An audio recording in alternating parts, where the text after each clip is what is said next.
ఓం నమో నారాయణాయ. అందరికీ నమస్కారం అండి. మనం రేపు వైశాఖ మాసము శుక్ల ఏకాదశి తిథి రేపు ఆదివారం రోజు కాబట్టి ఈ ఏకాదశి యొక్క విశిష్టతను, వ్రత కథను, వ్రత విధానాన్ని అన్నీ తెలుసుకుందాం. అయితే అసలు ఏకాదశి వ్రతాన్ని ఎందుకు చేయడం? మనకు ఆరోగ్యపరంగా కూడా చాలా మంచిది. 15 రోజులకు ఒకసారి ఉపవాసం ఉండడం వల్ల ఆరోగ్య పరిస్థితులు, మన లోపల శరీరంలో ఉండే అవయవాలన్నీ కూడా శుద్ధి చేయబడతాయి అని మన వైద్య నిపుణులు కూడా తెలియజేసిండ్రు.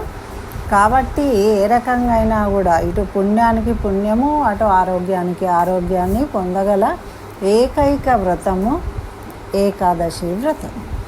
అయితే ఈ ఏకాదశి వ్రతం చేయడం వల్ల మనకున్న సమస్త దోషాలు, పాపాలు తొలగిపోయి చక్కగా ఇహంలో సుఖాలను పొంది చివరకు ఆ శ్రీమన్నారాయణి విష్ణు సాన్నిధ్యాన్ని చేరుకుంటాము అని మన పురాణాలు తెలియజేస్తున్నాయి. కాబట్టి ఈ ఏకాదశి వ్రతం యొక్క విశిష్టత ఏంటి, మరి వ్రత కథ ఏంటి అన్నీ వివరంగా తెలుసుకుందాం. అంతకుముందు ఇప్పటి వరకు నా ఛానల్ సబ్స్క్రైబ్ చేయకుండా సబ్స్క్రైబ్ చేయండి. చక్కగా ఇటువంటి విశేషాలను మీరు నేను వీడియో చేసిన వెంటనే చక్కగా మీరు చూసి తెలుసుకోవచ్చు. అదేవిధంగా చూసిన తర్వాత లైక్ చేయండి. మీరు లైక్ చేయడం వల్ల ఇంకొకరు కూడా దీన్ని చూసి తెలుసుకునే అవకాశం ఉంటుంది. కాబట్టి తప్పకుండా లైక్ చేయండి.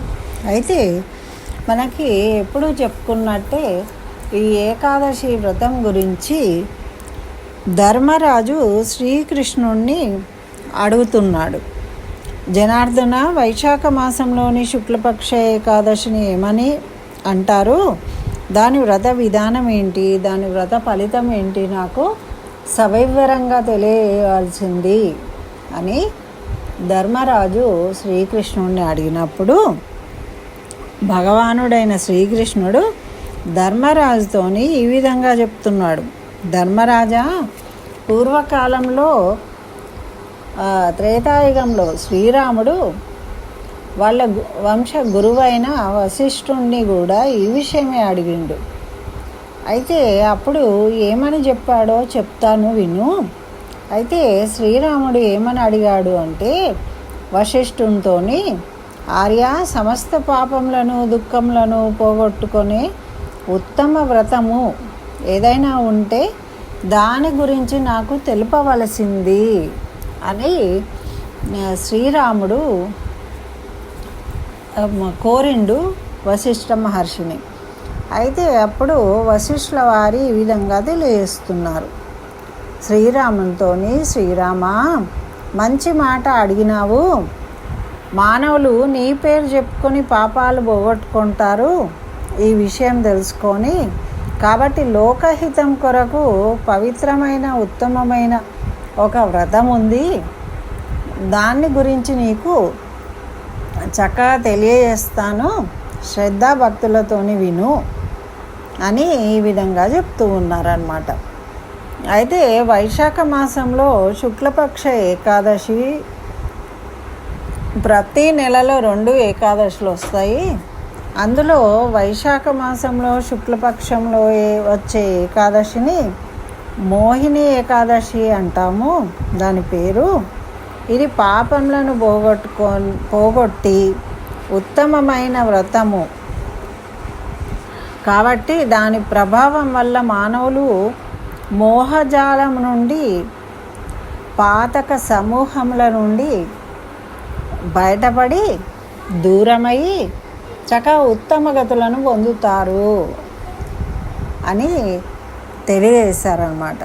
అయితే మరి దీన్ని ఎవరైనా ఆచరించారా? దాని వ్రతం కథ ఫలితం ఏంటి అనేది వివరంగా తెలియజేస్తాను విను అని ఈ విధంగా చెప్తూ ఉన్నారు. ఇంకా సరస్వతి నదీ తీరము యొక్క సరస్వతి నదీ తీరంలో ఒక భద్రావతి అనే ఒక సుందర నగరం ఉంది. అక్కడ ధృతిమానుడు అనే పేరు గల చంద్రవంశం నందు పుట్టిన రాజు ఎంతో సత్యనిష్టతోని రాజ్యపాలన చేస్తూ ఉంటాడు. ఆయన అలా చేస్తూ ఉన్నప్పుడు ఆ నగరంలో ధన ధాన్యాలతోని తులతూగే ఒక వైశ్యుడు ఉన్నాడు. ఆయన పేరు ధనపాలుడు.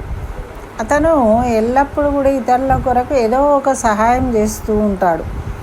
అయితే చలివేంద్రములను ఏర్పాటు చేయడము, బావులు తవ్వించడము, మఠములు ఏర్పాటు చేయడము, తోటలు, చెరువులు, ఇళ్ళు కట్టించడము, ఇలాంటివి చేస్తూ ఉంటాడనమాట. ప్రజల కోసము, పేదవారి కోసం.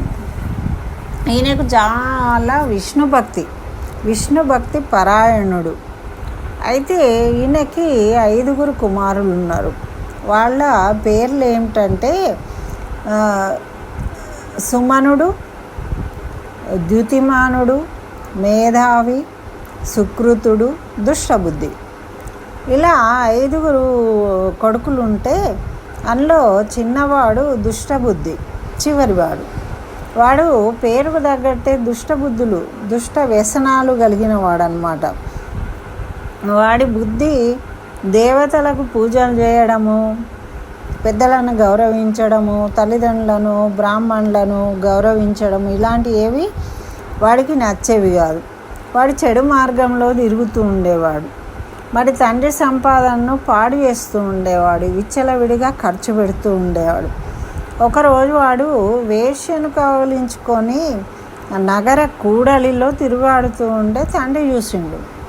తండ్రి ద్యుతిమానుడు చూసి ఆయనని ఇంట్లో నుంచి, ధనపాలుడు చూసి ఇంట్లో నుంచి వెళ్ళగొట్టిండు. ధనపాలుడు అలా వెళ్ళగొట్టగానే ఈయనకు దిక్కుతో లేక తిరుగుతూ ఉన్నాడు. బంధువులు కూడా ఈయనను చూసి దగ్గరికి రానివ్వలేదు.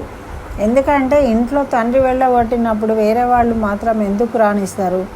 ఈయనే చెడ్డవాడని చెప్పేసి ఈయనను ఎవరు కూడా దగ్గరికి రానియకుంటే అలా తిరిగాడి తిండి నిద్ర ఏది లేకుండా పాపం చాలా బాధపడుతూ కష్టపడుతూ ఉన్నాడట. అట్లా కష్టపడుతూ ఎటో దారి తిన్ను లేకుండా వెళ్తూ ఉన్నాడు. వెళ్తూ ఉంటే ఈయన పూర్వజన్మ పుణ్యం వల్ల ఈయనకి అక్కడ కౌండిన్య మహర్షి యొక్క ఆశ్రమం కనిపించిందట. అక్కడికి వెళ్ళిండు. అయితే ఆ ముని చక్కగా గంగా స్నానం చేసి వచ్చాడట. వస్తే దుష్టబుద్ధి ఏం చేసిండు? ఆ ముని పాదాలపై పడి దుఃఖిస్తూ, బ్రాహ్మణోత్తమ, నాయందు దయ ఉంచి నా పాపము పోగొట్టుకునే విధానం ఏదైనా, వ్రతం ఏదైనా ఉంటే నాకు తెలియజేయండి. నేను చాలా పాపాత్ముడిని, ఎన్నో పాపాలు చేసినాను నేను అని దుఃఖించిండట. దుఃఖిస్తే అప్పుడు కౌండిన్య మహర్షి ఈ విధంగా చెప్తూ ఉన్నాడు.